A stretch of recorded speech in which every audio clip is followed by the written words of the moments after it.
You know, I've played hundreds of fan games over the years, so it takes a lot to really impress me these days. But for 2026, I've managed to find 25 completed fan games that are genuinely worth your time. Kicking things off with the list at number 25 is Pokémon Rosetta. This one actually just got its full release, and the vibe is completely unique. You play as a protagonist on the run, but the story is cleverly structured into 7 chapters called Days. It breaks up the journey perfectly, making the pacing feel incredibly immersive. On top of that, you're getting a fully custom art style, over 50 original music tracks, and 81 native Fakemon, including an amazing regional Mimikyu. But the real standout for me are the referee shelters. They completely replace standard Pokemon centers, acting as hubs where you can heal, trade, and even do battles for quick experience. If you want a complete, story-driven adventure, this is a perfect starting point. At number 24, we have Pokémon Jam Festival. I love this one because it's such a refreshing change of pace. It's a fully completed slice-of-life story where you're just taking a vacation on a tropical island. No evil teams, no saving the world, just a genuine adventure. Don't let the chill vibe fool you though. The gameplay is actually a real challenge. It's an open world with scaling difficulty, where every battle is a double battle with no items allowed. You even get a unique starter with 4 different evolutions to choose from. It's a very smart, very polished experience.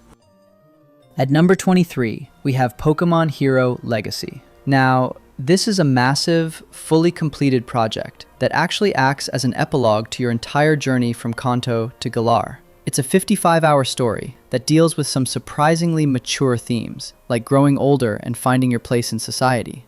The region is inspired by New Zealand, and it's just vast, with hidden islands and complex quests everywhere. The 8 gyms use mechanics I've never seen before, and once you're done, there's even a new Game Plus mode to keep things fresh. It's easily one of the most ambitious and grounded projects I've played in a long time. Have you ever wanted a Pokemon game that feels, I don't know, more like The Witcher? Pokemon Burning Scales is exactly that. It completely tosses out the gym circuit and replaces it with a dense, open-world narrative set right in the heart of southern Unova. The world building here is incredible. You're playing as an experienced trainer from day one, and the story actually reacts to your choices. It's a completed project, with level scaling and over 10 hours of side quests. Between the remixed music and the branching dialogue, it's just a very smart, very grounded experience, in my opinion. At number 21, we have Pokémon R Synchronia. Now, don't let the Volume 1 label fool you. This is a full, completed game. The story is set in the near future, where you're fighting to save the region from mysterious invaders and disappearances. It's an intense, high-stakes hero story that feels surprisingly deep. For just a first volume, it is massive, giving you over 20 hours of gameplay. Most of the combat is double-centric, and the 18 gym circuit plays more like a tactical, traditional RPG. Whether they make more volumes or not, what's here right now is an absolute epic. You definitely need to give this a try. If you're someone who hates leaving your favorite Pokemon behind, you're going to love this. Pokemon Nebula is a finished project with a working migration system. It actually lets you transfer your team from other games like Chronos or Infinity, which is something I wish more developers would actually implement. The endgame here is where things get truly wild, featuring a consecutive 22 gym leader gauntlet. But once you finish this first game, you really shouldn't stop there, because it's a full-on trilogy. Seeing the story and your team evolve across 3 different games is something you don't find often. It's a huge, high-stakes saga that's worth every minute. A quick reminder, I've got a playlist covering the top 10 Pokemon hacks of every month. If you're always hunting for new Pokemon games, be sure to check it out. If you're the type of player who likes to explore every single corner of a map, you need to see this. Pokemon Hydrobliss is a finished open-world project with over 900 custom maps. It spans across the Haido and Kosei regions, giving you a massive sense of freedom. It's not just about the size, though. It's got some really smart mechanics, like a pacifist mode where you can't use damage moves, and a trainer scanner to check your opponent's team before you fight. Plus, with a full battle frontier in the postgame, you're basically never going to run out of things to do. It's a total powerhouse of a fan game. If you grew up playing games like Pokemon Colosseum, you're going to love this. Pokémon Acceptance is a finished project that acts as a direct sequel to Poképark 2. It ditches the traditional league system and focuses entirely on a deep, narrative-driven adventure. What's really cool is that the game uses audio from the older spin-offs, making the atmosphere feel so nostalgic. Between the simulation training and the massive post-game that travels to Ore, there is just so much to do. It's a very smart, very unique project that every fan should try. So, have you ever wondered what it would be like to be an exchange student in a brand new Pokemon region? Pokemon Shinju Adventures is a massive, fully completed project that does exactly that. You're exploring the Shinju region, making friends, and dealing with a mysterious team called Sunset, who actually think they're the heroes. What really hooked me was the post-game. It has 2 full DLC areas, and a vacation island where you can battle every major evil team leader from the series. If you want a game that stays fresh, long after the credits roll, this is it. This next one is a complete departure from everything else on the list. Pokémon Beyond DX is a finished sci-fi epic set in the year 2856. You're not exploring a region, you're exploring a galaxy with 15 different planets to discover. The morality system is what really hooked me. Your choices actually determine the ending and how your rival sees you. It's inspired by the Hyperion novels and has some of the deepest world building I've ever seen. If you want a story that spans the stars, you have to play this. Now, before we get into the top 15, I have some honorable mentions that I'd really like to show you. Starting with Pokémon Relict. This is a cool hybrid that takes the dungeon crawling of Mystery Dungeon, but keeps the classic turn-based combat we all know. It's a pure roguelike, so there's no long story to slow you down. You have access to over 1,000 Pokémon, and every 6-hour run feels completely fresh. If you want a pure strategy challenge, especially on that brutal, unfair mode, give this one a look. It's a great pick-up-and-play experience. I also wanted to highlight Pokémon Extreme Epsilon. This is a fully completed sequel that really nails that Gen 5 atmosphere. You're exploring the Raizo region, dealing with totem Pokémon, and the battle animations are just, honestly, beautiful. What really stands out are the custom Mega Evolutions. They've already added stuff inspired by Legends ZA, like Mega Starmie and Excadrill. Plus, the post-game is already massive, featuring a world tournament where you can battle famous trainers from every region. There is just a crazy amount of content to explore. If you loved the original Epsilon, you have to play this. It's surprisingly hard to find Fakemon designs that don't feel, out of place. But Pokémon Luminous Land really nailed it. It's a fully completed project, featuring over 100 original Fakemons, in a region that feels completely alive. The Fabio region is just beautiful, especially areas like Alexandria City.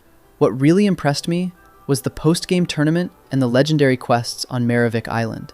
It even has a mystery gift system for shiny starters. If you want a fresh Pokédex that actually feels high quality, you definitely shouldn't skip this. You don't often see dual version releases in the fan game world, but Pokémon Flame and Ice pulls it off perfectly. It's set in a brand new region based on Italy, where you're investigating a supernatural mystery surrounding your missing parents. It's a fully completed journey, with a really deep, cinematic feel. The biggest gameplay hook is the fused types, which completely reworks how your favorites handle in battle. It uses the Elite Battle DX engine, so the animations are just top tier. Plus, you can even collect actual Pokémon cards inside the game. If you want a story-driven epic, this is a must-play. I've seen plenty of 2-region projects, but Pokémon Oxidized Gold is essentially 2 different games in one. The first half is a story-heavy journey through the Hyrith region, but then everything flips. You're sent to a brand new open world where your team is reset, and you're suddenly surrounded by over 200 original Fakemon. Almost every fight here is a double battle, giving it those classic Colosseum vibes.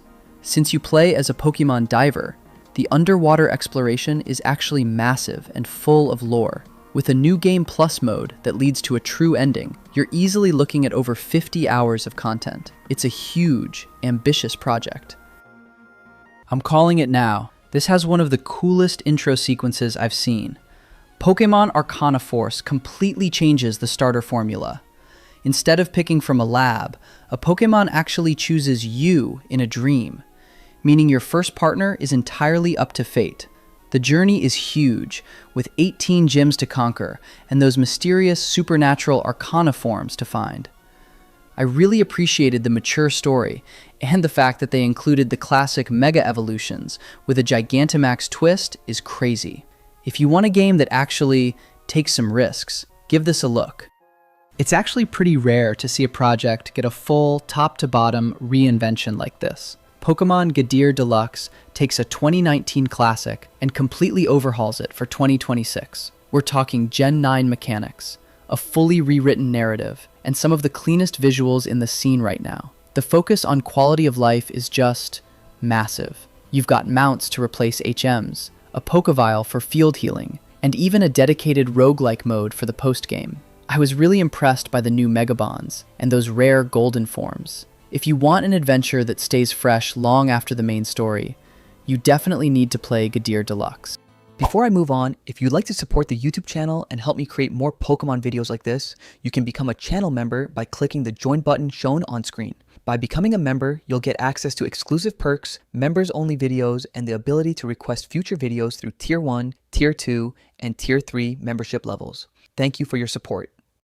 Next up, we're looking at Pokémon Decay, which is basically a dream come true for fans of the classics. Imagine Kanto, Johto, Hoenn, and Sinnoh all colliding into one massive landmass. That's the core of the Talum region. It's a huge nostalgia trip where you wake up with no memory and have to piece together exactly what caused this disaster. What really makes this stand out are the 131 Delta Pokémon and 40 brand new evolutions for those classic generations. It's also incredibly Nuzlocke friendly, with built-in infinite candies and hard level caps. If you want a journey that feels like a best of the first 4 gens, you definitely need to play this.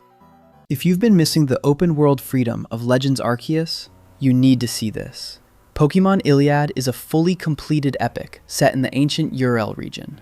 This is a time where Pokeballs are actually revolutionary, brand new technology, and you're caught in a massive struggle against a mysterious wizard named Salem. You're not just collecting badges here, you're exploring ancient temples, farming materials, and crafting your own gear to survive. I really liked the guild ranking system, and because the enemies actually scale to your current level, the challenge stays consistent throughout. It's a very smart, exploration-heavy journey that you definitely shouldn't skip. Have you ever wondered what Pokémon Masters would look like as a traditional fan game? Pokémon Consonance is exactly that. It's set in the Paseo region, where you're recruiting a team of over 600 different characters from across every generation to take on the World Tournament. It includes every major mechanic, from Megas and Dynamax, all the way to Terastallization. The gacha system for collecting trainers is actually really addictive, and since they included infinite rare candies, you can focus purely on the strategy. If you want a fresh, high-stakes tournament vibe, you definitely have to give this a look. Coming in at number 7 is Pokémon Hollow Woods. I've been following this one for a while, and it really captures that classic Gen 4 feel, but with a modern, competitive edge. You're caught in the middle of a conflict between 2 major factions, and the writing is just surprisingly deep. They've included nearly 100 regional forms, and since the evolutions are streamlined, you can actually focus on your team. I loved the Super Trainer challenges, where you have to clear an entire route before the boss will even battle you. It's a very complete, very satisfying experience. I'm really starting to appreciate the social features some of these projects are starting to include. Pokémon Solar Eclipse is a fully completed journey through the Solaria region that perfectly captures that nostalgic DS-era feel. You're playing as a top graduate from the Academy, uncovering the mystery of the ancient sun hero. The quality of life here is just next level. We're talking DexNav, HM-free travel, and even a built-in photo mode to capture your team. Throw in a challenging post-game coliseum, and you've got a project that stays fun for the long haul. It's a total masterclass in fan game design. Now, I know you're waiting for the top 5, but we have to talk about this game first, because it's just that good. Pokémon Eternal Emerald is a fully completed project that takes the Hoenn region and basically turns it into the ultimate ORAS experience. It's packed with over 900 Pokémon, 100 Mega Evolutions, including new ones from Legends ZA, and even a brand new sound type. I really love the Pokemon Ranger side quests, and with a full Battle Frontier and World Championship in the postgame, there is just so much to do. It's easily one of the most ambitious Hoenn remakes I've ever played. This is officially the last honorable mention, but I just had to include it because it deserves the respect. Pokemon Fire Ash is a total GOAT.